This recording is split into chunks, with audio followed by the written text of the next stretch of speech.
Fondelat. Voici l'une des affaires les plus célèbres des années 50. Le double meurtre en 1956 à Saint-Cloud près de Paris de deux jeunes amoureux de 19 et 20 ans qui s'appelaient Nicole Despoué et Joseph Tarago. Deux gamins qu'on a tués pour leur voler l'équivalent d'une cartouche de cigarette. C'est une enquête qui a été tellement suivie à l'époque que deux stars de la littérature, Françoise Sagan et Marguerite Duras, ont assisté au procès. La réalisation de cette histoire est signée Mathieu Frette. Europe 1, Christophe Fondelat. La première scène de cette histoire est assez touchante. Nous sommes à quelques jours de Noël 1956, le matin du 22 décembre.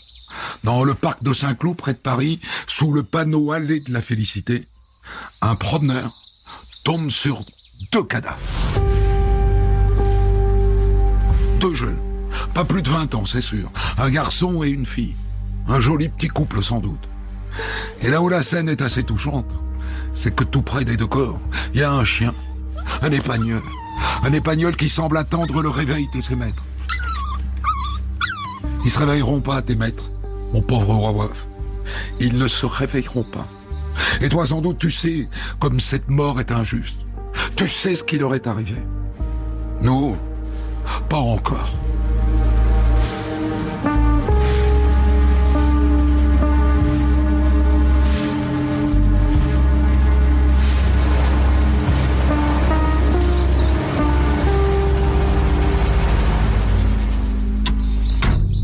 Quand la brigade criminelle arrive sur place, elle fouille les corps. Elle ne trouve aucun document d'identité. Et regarde, on a peut-être une piste. Le chien là, regarde. Il y a un nom sur son collier. Grâce au fichier d'état civil, les policiers trouvent une adresse qui colle avec ce nom. Et c'est comme ça qu'ils identifient le cadavre de la jeune fille, Nicole Despoué. Elle avait 20 ans, elle vivait chez sa tante, Anita. Et le jeune homme mort à ses côtés, c'était son fiancé, Joseph Tarago, 19 ans, stagiaire à l'ORTF. Ils allaient se marier au printemps. La tante Anita raconte qu'hier, ils étaient allés se promener en amoureux. Je leur avais prêté ma voiture, une Peugeot 203.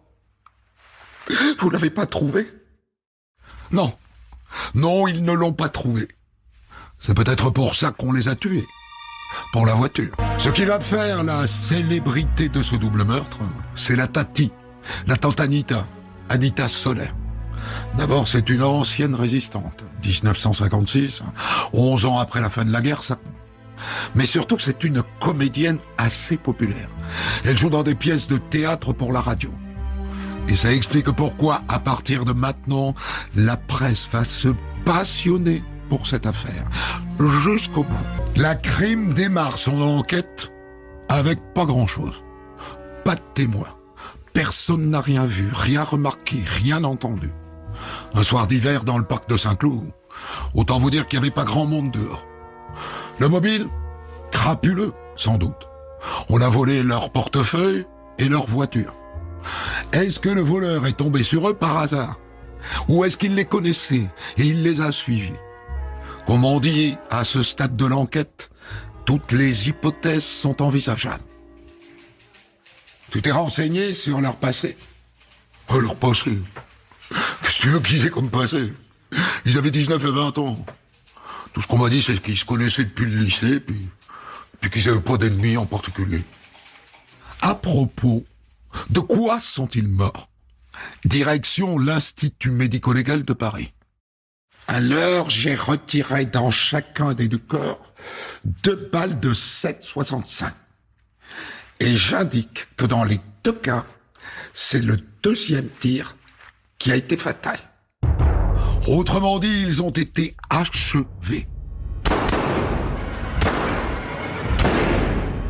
Mais c'est l'expert en balistique qui apporte les éléments les plus intéressants de ce début d'enquête.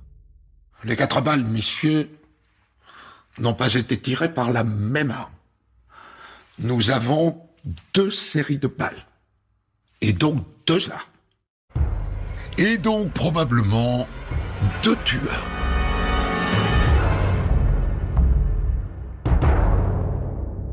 On retrouve la Peugeot 203 que leur avait prêtée la Tati 2 jours après, abandonnée dans une rue à Serres.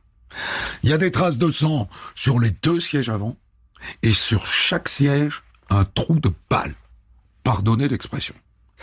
Et donc, hypothèse, moi je pense qu'on a tiré une première fois dessus, dans le véhicule. Et puis, à mon avis, on les a traînés à l'extérieur et on les a achevés à l'extérieur. Dans la voiture, pas d'autre empreinte que celle du couple. Les tueurs portaient sans doute des gants.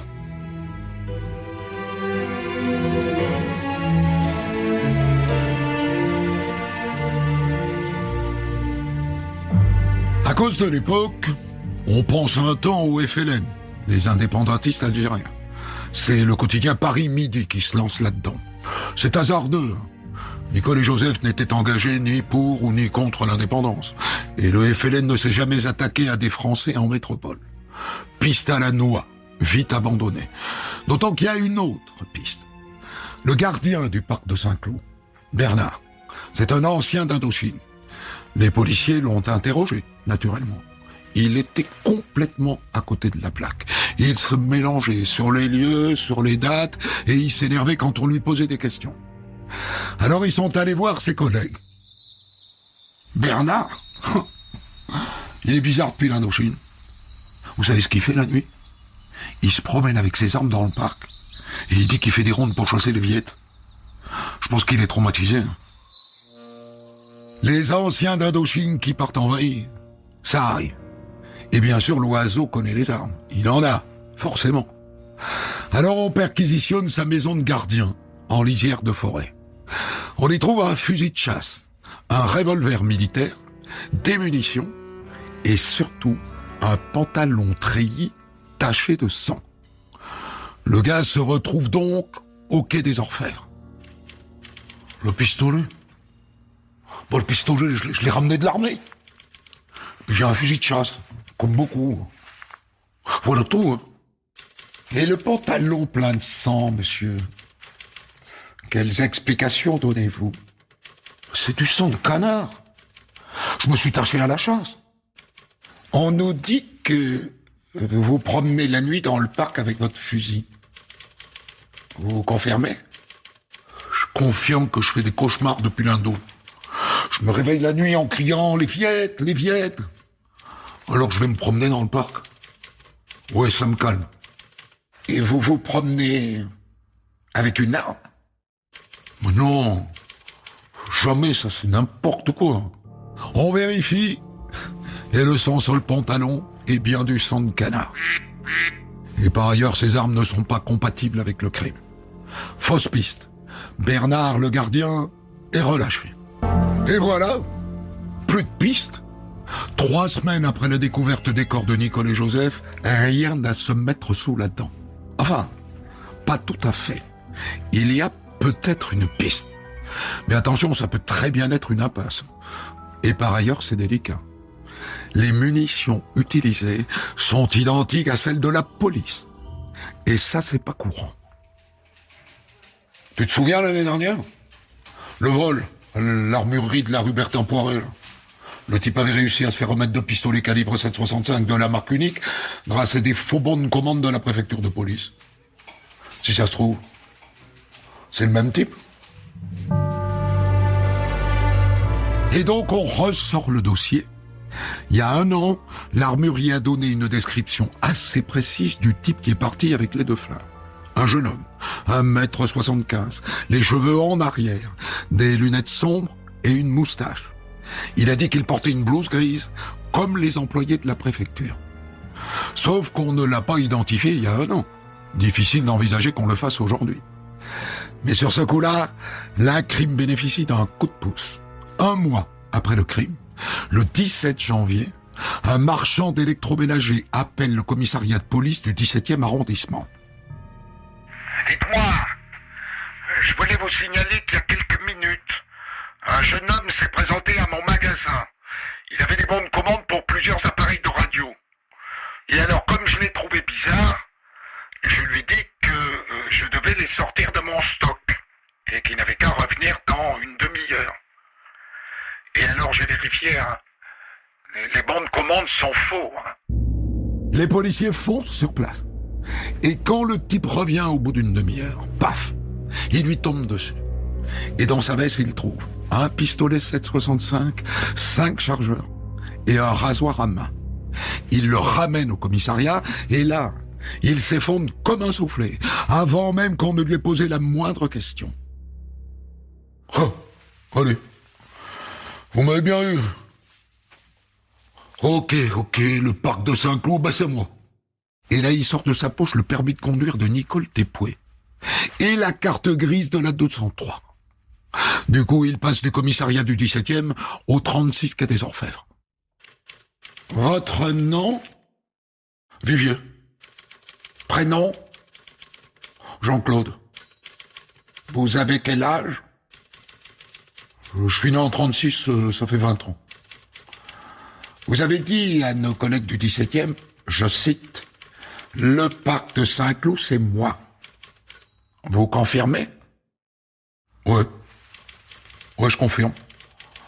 J'avais besoin d'une voiture pour braquer un PMU. Alors j'avais repéré le PMU de la rue Lafayette. Il y a des millions là-dedans. Et voilà que j'ai choisi une 203. Vous savez, c'est la meilleure chignole pour les hold-up, hein, ça. Et il se met à raconter sans émotion aucune comment il a repéré la voiture et comment il a dézingué ses deux occupants. Un complice, peut-être? Non. Il dit qu'il n'avait pas de complice. Il dit qu'il était tout seul. Mais les policiers pensent toujours qu'ils étaient deux. Ce Jean-Claude Vivier habite une chambre d'hôtel minable rue Richomme, dans le 18e. Les policiers y trouvent tout un tas d'objets volés, et des munitions, et une autre arme, mais pas de traces d'un complice. Or, ils étaient forcément deux. Alors ils se mettent à lui faire ce qu'on appelle le coup de la moquette. C'est-à-dire qu'ils l'emmènent dans le bureau du patron. Normalement, ça impressionne. En tout cas, ça en a fait craquer plus d'un. Mais lui, ça lui en prend une sans toucher l'autre. Avec ses lunettes noires, ses gants de cuir qu'il conserve même pour manger un sandwich, il continue de jouer les petits caïds arrogants. Il placeronne. Oh. En fait, moi j'ai qu'un regret. C'est de m'être fait pincer aussi bêtement. Mais sur le complice, toujours rien.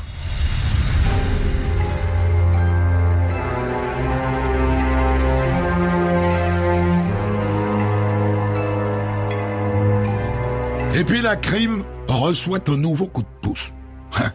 La chance, la baraka, ça compte dans une enquête. Un coup de fil du commissariat du 20e arrondissement. Dites, j'ai quelque chose qui peut vous intéresser. On vient de récupérer un pistolet 7,65 de marque unique. C'est une dame qui l'a trouvé dans les affaires de son neveu. Et comme on sait que vous cherchez une arme de ce calibre, je vous appelle, quoi.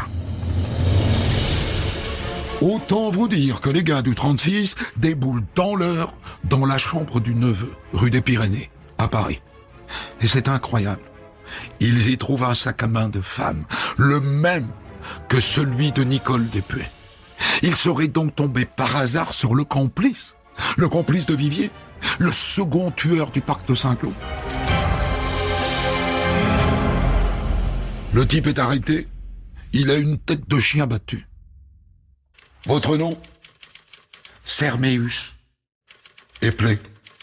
S-E-R-M-E-U-S. Prénom? Jacques. Âge? 19 ans. Son pistolet 7,65 part au labo. Et lui aussi, il se couche tout de suite. Sauf qu'il joue pas un rôle comme Vivier. Il ne roule pas des mécaniques comme Vivier. Il se liquéfie en pleurnichant. Oui, il a tiré sur le couple dans la voiture. Mais il ne voulait pas les tuer. Il a eu peur. Avec Vivier, on cherchait une voiture pour faire un hold-up.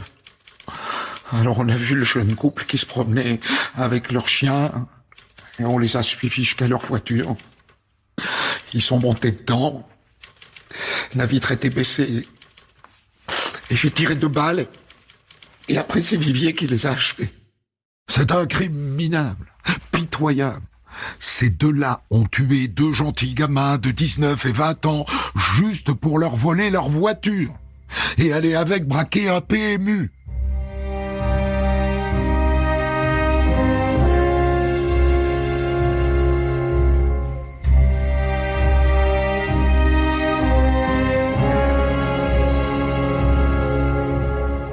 Le laboratoire de balistique appelle dans la foulée. Les deux pistolets uniques 7,65 que vous nous avez confiés sont bien les armes du double meurtre du parc de Saint-Cloud. Hein. Aucun doute. Merci. Il manquerait plus qu'ils aient avoué un meurtre qu'ils n'avaient pas commis.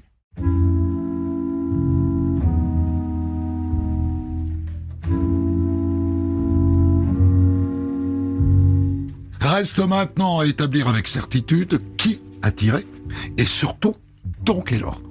C'est important puisque d'après le légiste, la première balle les blesse et c'est la deuxième qui les tue. Vivier continue de jouer les durs. Il refuse de répondre. Et Serméus, lui, s'en tient à sa première version. Je vous l'ai dit, on a repéré la Peugeot et le couple avec le petit chien. Et Jean-Claude, il m'a dit, vas-y, tire. Moi, je voulais juste crier haut les mains, mais j'ai eu peur de désobéir à Jean-Claude, alors j'ai fait comme il a dit. J'ai tiré. Après, c'est moi qui les ai sortis de la voiture. Et c'est Jean-Claude, il les a achevés. En revanche, Vivier le frimeur veut bien raconter la suite. Bon, on a pris la route de Paris. C'est Serméus qui conduisait. On a que ça marche bien. Mais j'ai réfléchi. Je me suis dit qu'avec les taches de sang sur la banquette, on allait se faire repérer, quoi. Alors on a largué la chignole et on s'est partagé le pognon de la fille. Et puis on a pris le bus et on s'est séparés. L'argent ? Combien ? D'après eux, dans le sac de Nicole et le portefeuille de Joseph, il y avait 2500 francs. 2500 anciens francs. Ce qui, en monnaie constante, représente 60 € d'aujourd'hui. Ben moi, j'ai pris 2000 balles. Et puis Serméus, je lui ai donné 500. Normal, hein. C'est quand même moi le cerveau. Comme ça, je peux me payer les clopes pour une semaine. Ils ont donc tué les deux gamins pour le prix d'une cartouche de cigarette. Pauvre type!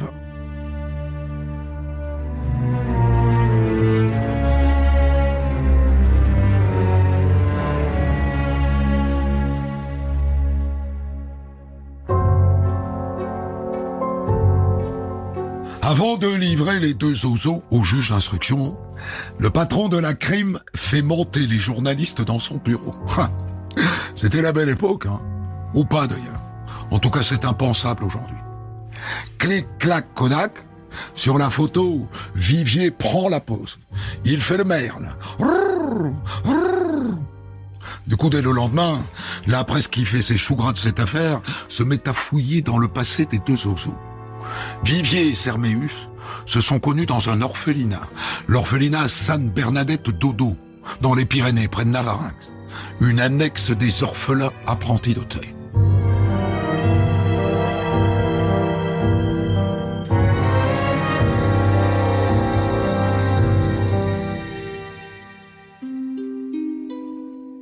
Le soir de leur arrestation, Vivier et Serméus sont conduits à la prison Saint-Pierre de Versailles. Et le lendemain, dans le bureau du juge d'instruction. Face au juge, Vivier est comme avec les policiers. Lunettes noires, gants de pécari, méprisant, hautain. Et Serméus est toujours au bord des larmes.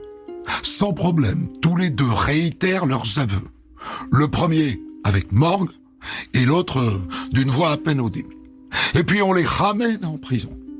Et à partir de là, à chaque fois qu'ils reviendront devant le juge, ce sera dans l'uniforme des prisonniers, un pantalon gris et une veste grise. Car à l'époque en prison, on porte un uniforme.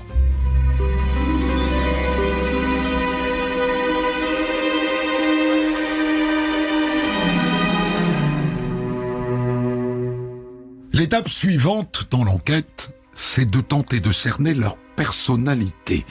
Qui sont-ils? D'où viennent-ils? Qu'est-ce qui les a rendus bretzingues au point de tuer pour 60 €? Les policiers retrouvent 2 de leurs anciens camarades de l'orphelinat. Ah ben, Vivier, ça a toujours été le chef. À l'internat, on l'appelait poubelle. Parce qu'au réfectoire, il engloutissait tout ce que les autres laissaient traîner. Même les croûtes de fromage. Même les miettes de pain. Serméus, lui, on l'appelait planche. Parce qu'il était tout maigre. Et que c'était un faible. Il se cachait toujours derrière celui qui avait la plus grande gueule. Et la plus grande gueule, c'était Vivier. Déjà à Sainte-Bernadette. Vivier, il avait que le mot hold-up à la bouche. Il disait tout le temps, je veux de l'argent. Je veux voler les repas. Il disait que c'était pas juste, qu'il n'aurait jamais sa chance. Et ça, Vivier lui-même le reconnaîtra devant le juge. Oh, moi, je peux pas voir quelqu'un qui a de l'argent sans avoir envie de le tuer.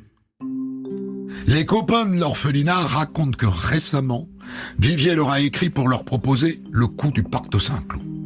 Il voulait les embarquer dans son plan, mais eux, il n'était pas chaud. Alors il raconte que Vivier est venu les menacer. Alors, vous marchez ou pas? Vous savez, il y a toujours 2 balles pour les traîtres. 2 balles, déjà. Le premier a dit non. Mais le second concède qu'il a participé au repérage des voitures dans le parc de Saint-Cloud. Et puis il s'est dégonflé. Et c'est comme ça que Vivier s'est retrouvé à faire le coup avec Serméus.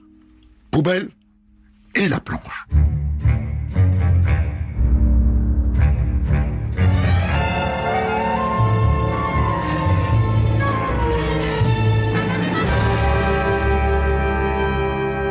Le juge organise une reconstitution. Et Vivier déballe une nouvelle version. Il rajoute des détails. Et on le croit beaucoup moins que Serméus. Parce que Serméus, lui, il n'a jamais varié. Il a toujours dit « J'ai tiré sur eux quand ils étaient dans la voiture. Et Jean-Claude, il me disait « Allez, tire, te dégonfle pas. » Mais c'est pas moi qui les ai achevés. À la fin de la reconstitution, Serméus raconte aussi le retour à Paris avec la voiture. Et Vivier, tout excité, qui lui demandait d'accélérer. « Pousse-la un peu. On va voir ce qu'elle a dans le ventre, cette caisse. » Vivier raconte aussi ce dialogue surréaliste au moment d'abandonner la 203. Quand Serméus lui dit « On n'aurait peut-être pas dû les tuer ?» Et que Vivier lui a répondu « Oh, comme ça, ils parleront pas. » En attendant, le juge a bouclé son dossier. Il est temps de les juger, ces deux-là. Soyons lucides, on ne voit pas comment ils pourraient échapper à la peine de mort.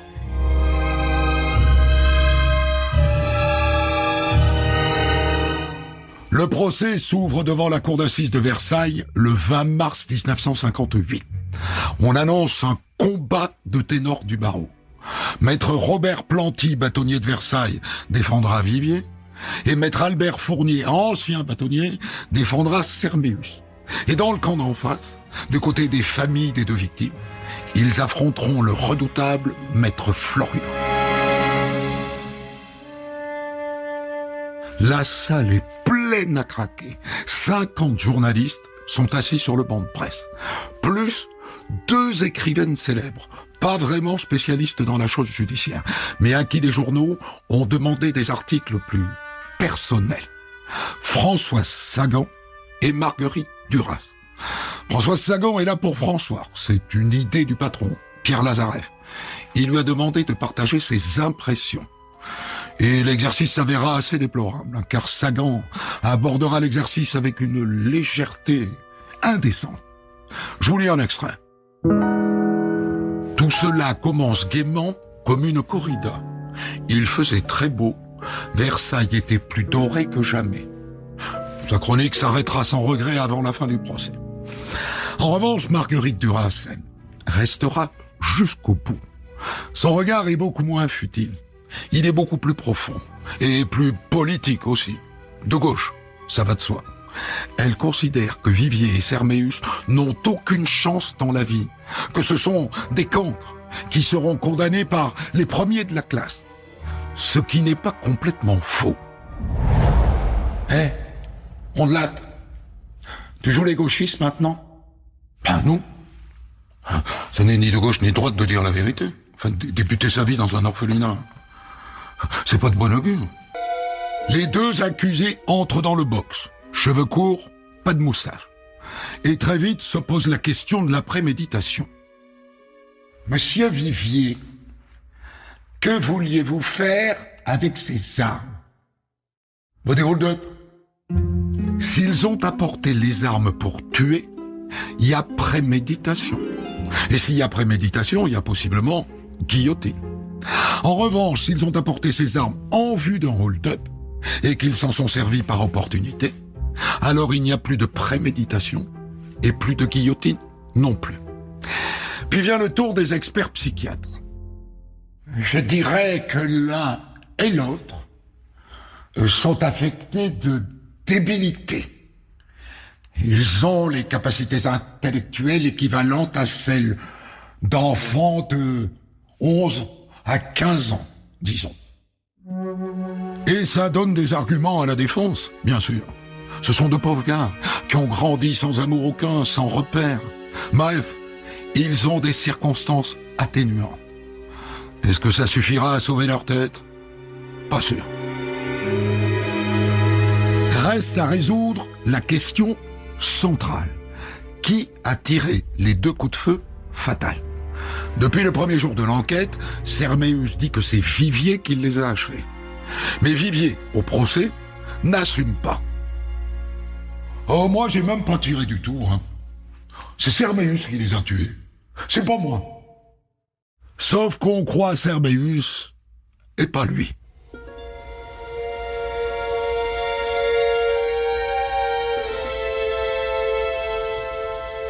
Le procès a duré 3 jours et le verdict tombe.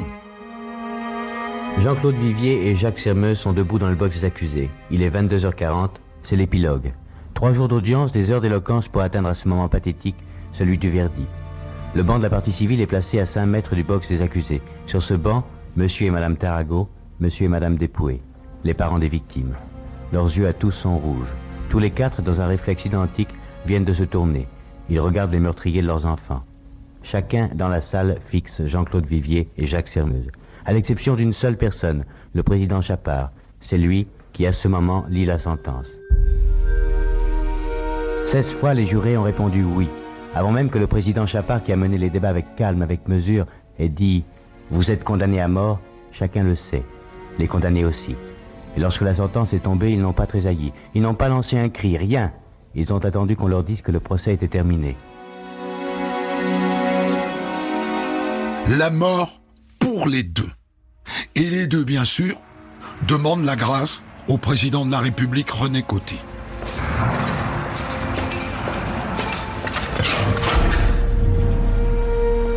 Le 6 août 1958, on vient réveiller Jean-Claude Vivier dans sa cellule.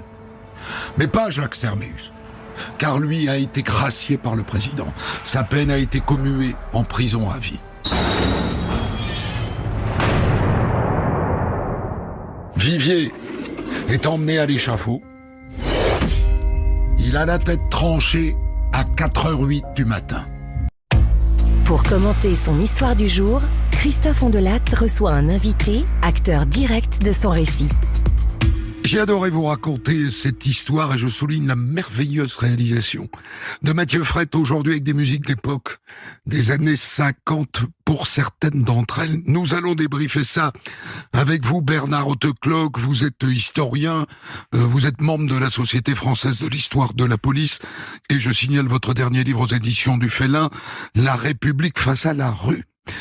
Je ne mens pas quand je dis, Bernard Hautecloque, que c'est une affaire célébrissime à l'époque. Exactement. On peut dire qu'elle a vraiment défrayé la chronique.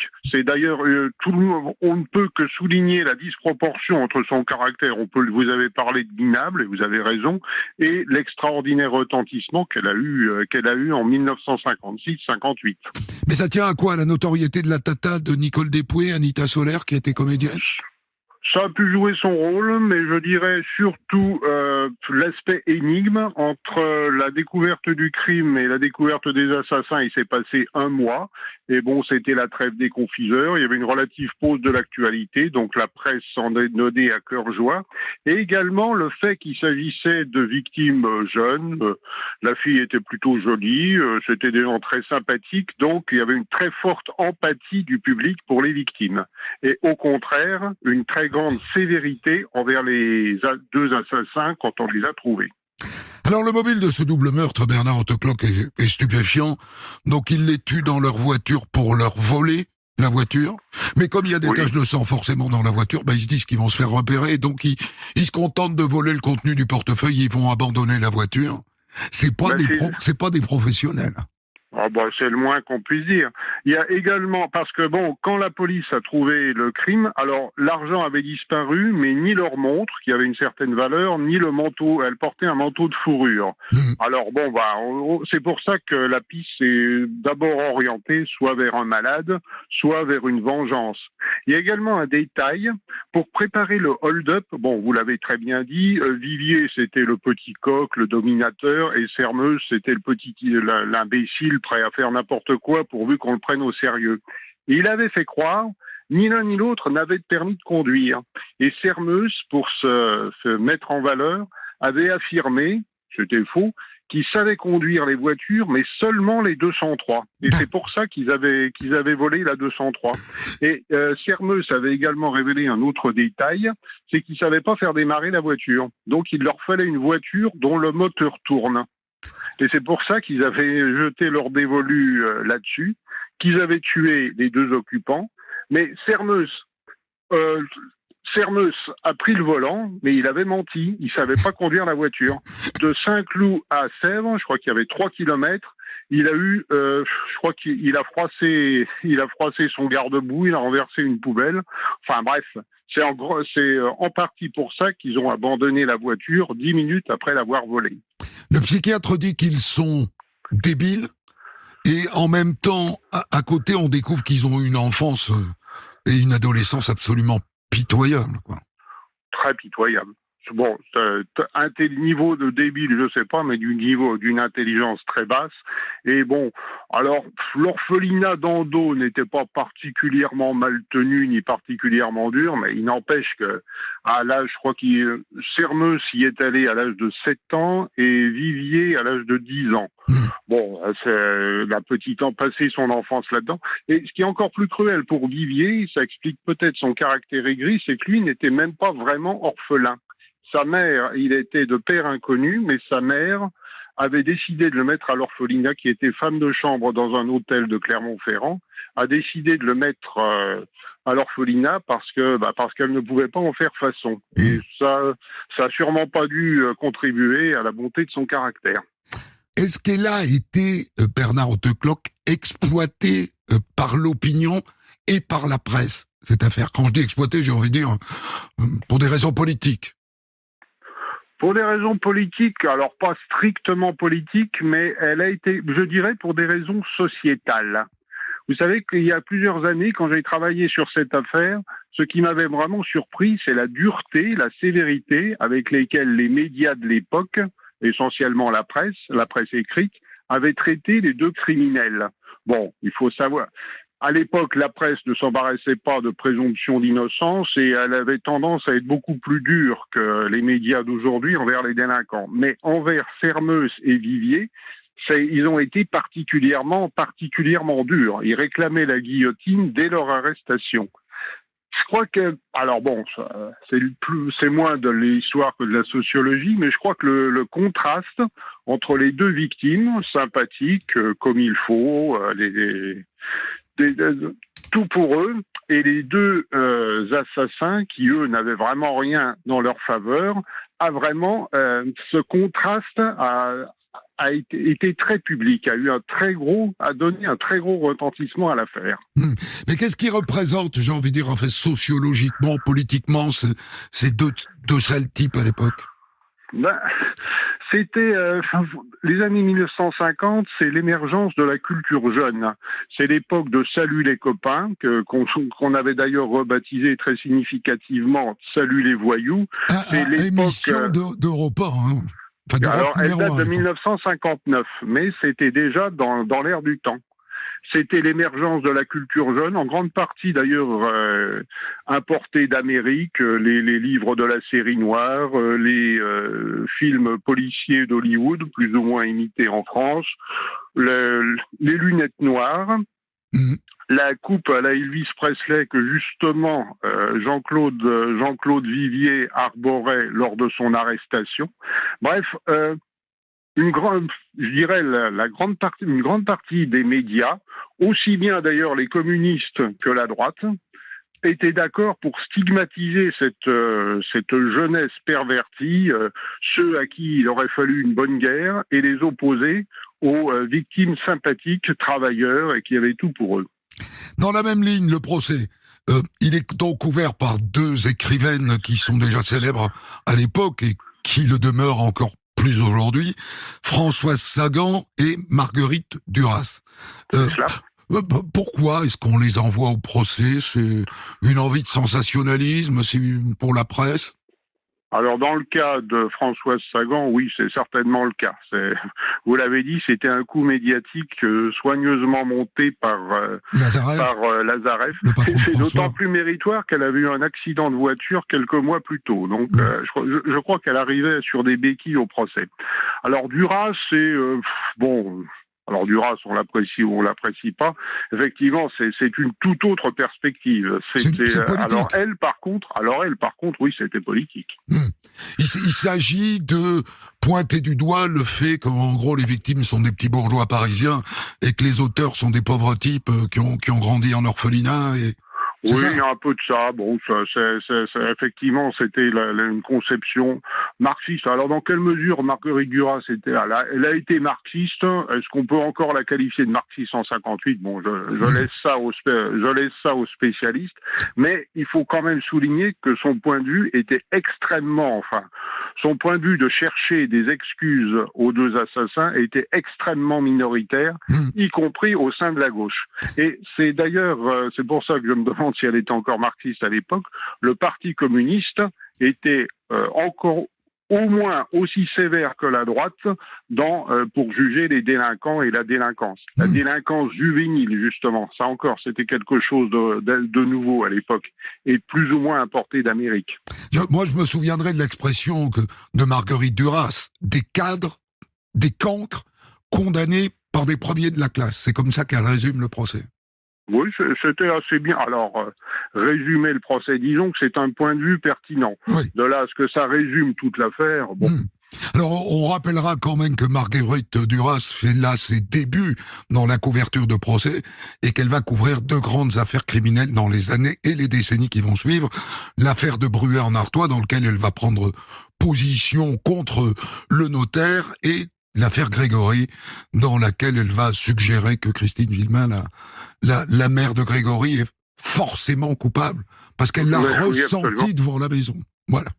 Oui, ce que la mère n'a d'ailleurs pas beaucoup apprécié. À juste titre. Ils ont été tous les deux condamnés à mort en 1958. C'est un moment important puisque on est à quelques mois de l'avènement de la Ve République et de la mort donc de la Quatrième République.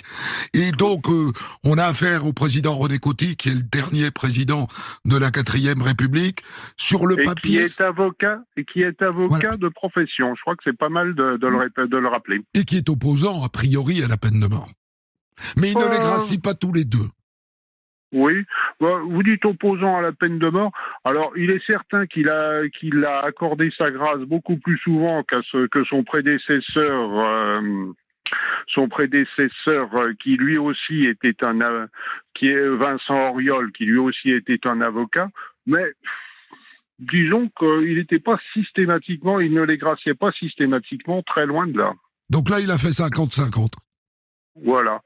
Bon, je pense que Sermeuse, avec son intelligence très basse, son influençabilité, ses avocats, parce que le président recevait les avocats des condamnés avant de se décider s'il accordait sa grâce ou pas. Je suppose que les avocats de Sermeuse ont bien su plaider son cas. Je vous remercie beaucoup, Bernard Hauteclos, comme d'habitude. Vos débriefs sont passionnants. Je ne sais pas ce qu'on ferait, car on ne trouve pas, bien entendu, de témoins directs. Si vous n'étiez pas là, on chercherait des gens encore vivants qui étaient magistrats ou avocats dans les années 50, et on irait les voir au cimetière du Montparnasse. Des centaines d'histoires disponibles sur vos plateformes d'écoute et sur europe1.fr.